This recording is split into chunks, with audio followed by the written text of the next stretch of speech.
Welcome to the Gear Garage Live Show. This weekly YouTube show covers whitewater rafting, river safety, oh God, I lost my paddle, gear, and anything else Zach feels like rambling on about. Well, happy Monday and welcome to another Gear Garage Live Show. This is where I get on the internet once a week and just answer questions that were submitted. There's only one question, so this may be a very quick show. If you're watching and do have questions, please put them in the comments or things you just want to talk about. I'm going to answer my one question and then talk about the big event this last weekend, the Upper Wind Whitewater Festival, and we'll call that a show. So let's get to the first question. And this person asks, I'm a seasoned paddler and have many years on the sticks, comfortable in four. My question is, do you offer an option to boat with or lead a fella down a new section of water? Call it a private lesson. Thanks. Yeah, we actually do this quite a bit. Usually it's not just guiding. Usually there's like educational component, but it sounds like you just want to like somebody to take you boating or be safety or show you a new river. There's a lot of limitations though. One of them is just commercial permits. I can only operate on rivers I have a special use permit on. So for me, that's the white salmon, the clackamas, some multi-day trips that we do. But there's also rivers that aren't on public land that I can operate on. So like parts of the Klickitat, the Hood, the Wind, some other stuff. But if it's on public land and I have a permit, I just can't do it. Unfortunately, that's just how the world works. Also, when people do this, sign up for classes even, I'm lied to quite a bit. Not lied to, maybe like lied's a strong word. Maybe people overestimate their ability. They give me a long list of rivers they went on or did, and I boat with them, and I'm like, there's no way you survive those rivers seeing their boating. And so when somebody says they're comfortable in four, that I don't know what that means. Let's be honest with you. I've been told that many times, and I go, let's go jump on four, and it's dangerous. And so before I do anything challenging with somebody, we'll definitely start a step down, get to know them, see their boating, probably work on some things. Like if I'm going to also go out with somebody, that person's my safety as well. Like we're a 2-person safety unit. So I can only also take people on rivers that I'm comfortable doing with just 2 boats, me and 1 person. And again, my safety is part of this too. So in the initial day or 2 or whatever, we're going to work on like boat spacing, boat order, pulling people in potentially, just so that like if I swam, I know the person I'm with, I'm guiding can help me, and vice versa. So we do it, but it's not as just like you don't just pick a river and we go do it. It's a little more complicated than that. And I'm a little gun shy to people telling me their experience. Same thing on the Middle Fork of the Salmon. People want to row their own boats, and I've run this and that, and I've done this, and then they show up and they can't keep up with the group. They get stuck all the time. They cut us off. They cut duckies off. They do things that are dangerous. And so people have done class 4 rapids. It doesn't mean they're a class 4 boater. And I'm in the middle of teaching our class 4 schools right now. And I keep telling that to our students over and over and over. Just because you floated down to class 4 rapid doesn't mean make you a class 4 boater. Somebody who I learned from early on told me even a log can run class 5. It doesn't make a log a class 5 boater. And I think that's super true. And class 4 skills to me are not like, ooh, I made it through the rapid. Class 4 skills are maintaining boat spacing, looking back, providing downstream safety, being able to pull people into a boat, being able to reflip your boat, being able to self-rescue, being able to scout, experience with a throw bag. There's a bazillion things to me that make people class 4 boating that are not just, I can float down to class 4, right? Like I'm good at class 4. Great. Are you good at class 4? And can you look out for others you're with at the same time? I think that's the important thing. So sorry I went on a little tangent, but yeah, if you're interested, send my office an email. Say, hey, here's what I want to do. This kind of thing sounds fun to me, but understand when you say you're comfortable in 4, what you think is comfortable in 4 may not be what I define as comfortable in 4. So we'd start on something a little easier to determine where that is. Okay, cool. That's the only question for the week. I do want to talk about Clackfest because it happened yesterday, and I already know like there's a little bit of video out. And first of all, this is put on by Scott, Michael, and a bazillion volunteers. It's a sweet festival. Tons of people show up. The river was high this year. So, we had, I think it was 7.2, 7.3 feet, and it was high for that level. Like this creek that comes in a river, right? Trout Creek was pumping. So it was a big 7.3, which kept a lot of people away. But there were still probably like 40, 50 kayakers. There was 12 cat boats racing, another 5 cat boats there for safety. I think there was maybe like 10, 15 R2 racers. It was really well attended given the high level. I bet there would have been 30, 40, 50% more people if it was a nice chill 5.5 feet instead of 7.3. But really solid people coming. And I just can't thank enough Scott and all the volunteers. Chris, who managed the parking, which was a thankless job. Chris was yelling at people all the time, like, move your car, do this, do that. And like, that's needed because people are dumb about parking, unfortunately. But just really well run event, great party afterwards. This isn't a whole weekend event. This is like show up in the morning, do a race, go get some food at Backwoods Brewing afterwards, celebrate the community. That's what the event is. I take part in the cat race. When you start the cat race, it's 12 cats head to head. That's how it is. So you draw a card, and the high card gets better starting position. So last year I drew a 3. I started at the back. That was kind of a bummer. This year I drew an ace, so I got to start at the front. So I got to just get in the front and not have to battle my way up to the front. And Jesse Fisher, who also Jesse Fisher owns Class 5 raft frames, I don't know, whatever it is, Class 5 Adventure Gear, I believe. It was Class 5 out of Boise. He makes probably the best cat frame out there right now. He put $250 on the event, so the winner gets $250. I put $100, so there's a $350 purse out there. I think that's what's bringing the people out to the event. A lot of cat boaters, a little bit of cash purse, a little bit of shit talking beforehand, and it's, again, having 12 racers was killer. And I have some video to share with you all. I'll just like, if you don't know, I did win the race. I just got ahead of the group and stayed ahead, and while everybody else battled it out. If I had started towards the middle of the pack, this was a pretty stacked. I mean, there were some fast boaters in here. I did win handily, but I didn't have to fight. Like, everybody was surprisingly close to me, given that I got to just blow ahead of everybody. So let's watch the video. Somebody put on this GoPro page. Somebody shared this with me. This is the video. And for those of you that don't know the river, this is Ram's Horn. It's the end of a long section of whitewater. Probably the hardest rapid of the run. At this level, I think initiation is maybe harder, but pretty legit. People come down, they take photos, do safety, get out, look at the cameras, lots of video. That's me coming down. Pretty stoked on my line. And when you're racing, you're trying to pull as much as you can. Your pull stronger. So a lot of the rapids, if you're nervous, you go through forward and then turn around and pull. And then the other cat boats who had been bat for the past 8 minutes have been battling each other, pushing each other into eddies, running into each other. Here they come all together. I can't remember how the blue boat finished. I think the blue boat might have been third. That's Greg Babcock got fourth. And here Jesse passes this guy, I forget his name. But Jesse ended up second. So Jesse ended up passing those guys. It was surprisingly close. I want to go back to, I watched this earlier. I just want to share one thing here with this video. It's Greg. Greg and Jesse flipped here last year. So watch the orange boat.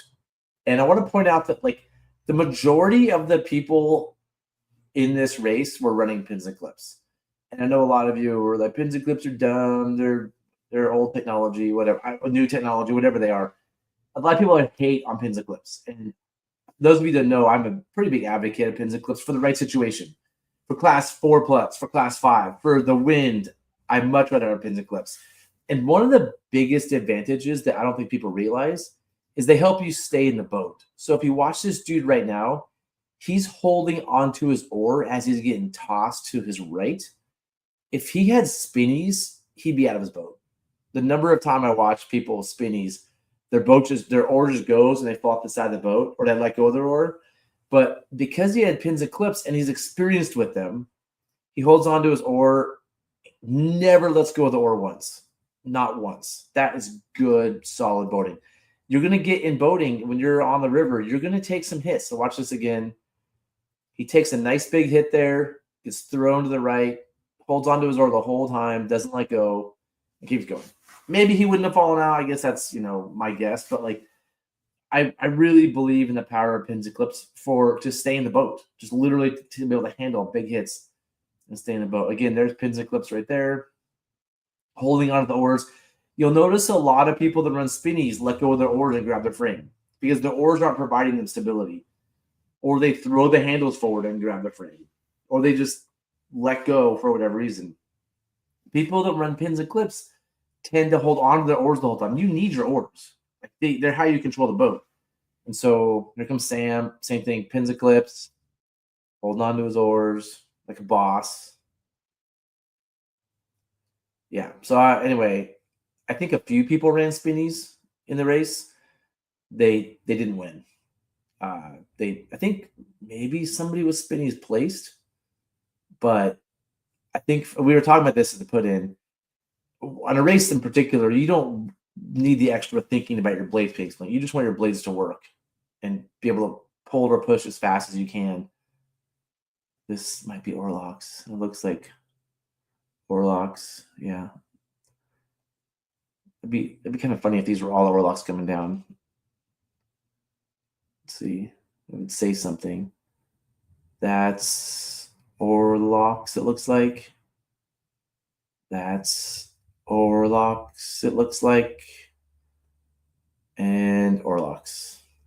So, I mean, I don't want to make any crazy claims here, but if the first half of the boats that were winning all had pins and clips, and the second half that were not winning all had Orlocks, more or less, that does say something, right? Like, I'm not crazy. There's like some correlation there between like the boaters that are, I don't know, doing better generally at pins and clips.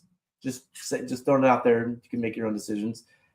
The results, I don't know where they're posted. There is a, let's see, Upper Wind White. There is a website.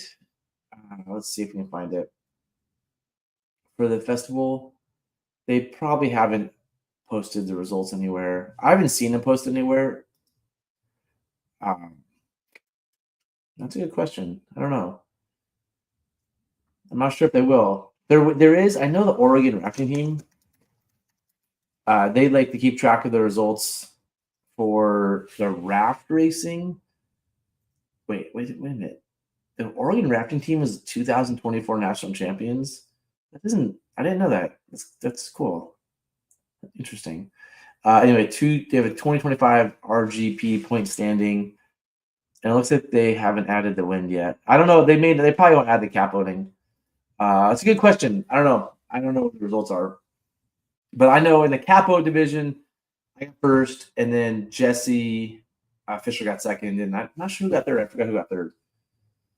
But it's a fun race, and for those of you that like to boat harder rivers, that challenges, it's a really fun event. It's hard. The river's hard. It's a little dangerous. You want to be careful. And the next big event coming up, was there anything before now in Clyde Fest? The next event that I really like to go to, and I'm planning on being at, is the Upper Clackamas Whitewater Festival. Let's see, Upper Clackamas Whitewater Festival, and that's usually the third weekend in May. That's easier whitewater, and it's a whole weekend. It's 3 days. It's 52 days away, May 16th, 17th, and 18th. If you're really into boating, I highly recommend coming. It's an awesome festival. There's races. You can watch the races. You can do laps. Like the wind, you can only do one lap. Like you could do two if you wanted to, but like there's only time to do one race. So you get to choose R2 race or capo race or kayak. At the Clackamas, races are happening every half an hour. You can just do laps and do all the races you want. Ducky, SUP, R2, R4. I don't know. We can even look. Let's see the event schedule. Whitewater polo. What? That's cool. Whoa. That sounds fun. Anyway, R4 mass start, cataract slalom, pack raft, IK, or boat slalom. Or boat slalom is my favorite event. our 2-mast start, men's and women's, short boat down kayaks, canoe. And I did a canoe race one year. I borrowed a canoe and swam. It was hard. Paddleboard, our 4 slalom, kayak slalom cross, IK slalom, IK inflatable kayak and packcraft slalom. All right, there's a lot of races. Our 4 Dam River, kayak longboats, SUP Squatch Dam River, and the club float river parade. So yeah, a lot of events, lots of races. It's a full weekend of things to do. A lot of great sponsors, and there's tons of vendor stuff. One great thing about Clackfest is all the companies come. Like you will usually, I don't know if I see what this says here, but usually there's Air, Good Water, whatever, Happy Paddling, Stolquist, Aquabound, Sawyer, Go Light Outdoors. And Neil will be there with his lightweight boat, Sotar, Oregon River Gear, Alpaca, Cocopelli, and more. And so usually there's like a bunch of raft manufacturers, a bunch of frame manufacturers, a bunch of gear companies. They all get together. You can demo gear. You can see the latest gear. It's just a great event. So I'm looking forward to it. It's coming up here pretty soon. And it's really a gathering of the community. If you're not racing, that's just a thing that happens. Like, it's not just about the race. It's about the gathering of the community. It's about going boarding with your friends. It's about hanging around the campfire, telling stories in the evenings. And so, yeah, anyway, I highly recommend checking out Clackfest in May if you're in the idea of festivals. Okay, I got a couple comments here. I'm going to shut this episode down. Third had Orlocks. Yeah, no, a third. Yeah, that's true. Did third in the video. I don't think that person ended up third. They might have. But so let's say like of the top 6, 1 had Orlocks. And then all the ending. I mean, there's definitely a theme, right? There's a pattern. In the top half, the vast majority have Pins Eclipse. And in the second half, the vast majority had Orlocks. Just saying. Seeing the Orites with bungee cord retention. We talked about it that morning. I don't think anybody did. I think one person did. It's a sweet system. And for those of you that don't know what this is, you run Orites, and it's like Pins Eclipse keep you in the boat. Well, this is like using your spinnies, or you usually have Orites, and there's a little bungee cord that goes from your oar to your oar tower. So same thing, if you went out, it kind of holds you in the boat. And that's what, Dave Nissen, Will Conley, Ted Day, when they were running the hardest stuff in the world, when those guys were just getting after it all the time, they were running these bungee things and just crushing it. So yeah, thanks for the comment, Bruce. Good to see your name. We're just finishing up our last Class 4 school this coming week. I was just thinking about you the other day, how we did a few of these classes together. Yeah. Well, thank you everybody for watching. And next Monday, we probably won't have a show. Maybe there may not be a show next week, but I'll try to get one soon after that. Thanks for watching. See you all next time we have an episode. Bye.